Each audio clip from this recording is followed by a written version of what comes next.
નમસ્કાર, આપ જોઈ રહ્યા છો સ્પાર્ક ટુડે ન્યૂઝ। ઉત્તર પ્રદેશના મેરઠમાં રમાયેલી Khelo India senior women league kho kho સ્પર્ધામાં ગુજરાતનું નામ ગુંજતું કરતી ગુજરાતની સિનિયર વુમન્સ ખો-ખો ટીમ જોવા મળી।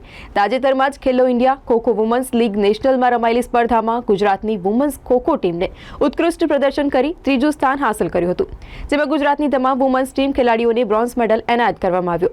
આજરોજ વડોદરા રેલવે સ્ટેશન ખાતે ખેલો ઇન્ડિયા ખૂબ વુમન્સ લીગ નેશનલમાં ગુજરાતની ખો-ખો ટીમ આવી પહોંચી હતી, જ્યાં તેઓનું સ્વાગત સત્કાર કરવામાં આવ્યો।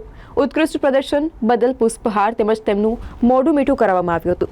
12 ટીમોની વચ્ચે રમાયેલી સ્પર્ધામાં ગુજરાતે ત્રીજું સ્થાન પ્રાપ્ત કર્યું હતું। બ્રોન્ઝ મેડલ મેળવવામાં સફળતા પણ મેળવી હતી।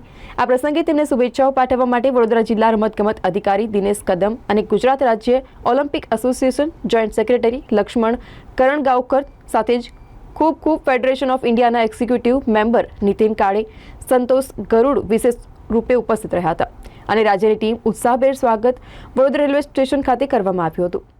ગાંગડિયા છે, અમે યુપી મેરઠ ખાતે ખેલો ઇન્ડિયા વુમન્સ લીગ રમવા ગયેલા હતા, જેમાં અમે ખૂબ મહેનત કરી હતી અને અમને મહેનતના ફળ તરીકે બ્રોન્ઝ મેડલ હાંસલ કર્યો છે। આવતા વર્ષે અમે આનાથી પણ વધારે મહેનત કરીશું, જેના થકી અમને ગોલ્ડ મેડલ પ્રાપ્ત થાય એવી આશા અમે રાખીશું। રૂપીનાબેન દેવજીભાઈ છે। અમે તારીખ 28 થી 30 તારીખ સુધી અસ્મિતા ખેલો ઇન્ડિયા વુમેન્સ લીગ મેચની ટુર્નામેન્ટ યુપી મેરઠ ખાતે યોજાઈ હતી, જેમાં ગુજરાત ગર્લ્સનું સારું એવું પ્રદર્શન હોવાથી બ્રોન્ઝ મેડલ પ્રાપ્ત કર્યો છે અને અમને અહીં વડોદરા રેલવે સ્ટેશન પર શ્રી દિનેશ સર, વડોદરા જિલ્લા રમતગમત અધિકારી અને શ્રી લક્ષ્મણ સર દ્વારા અમારું અહીં સ્વાગત કરવામાં આવ્યું છે, જે માટે એમનો ખૂબ આભાર।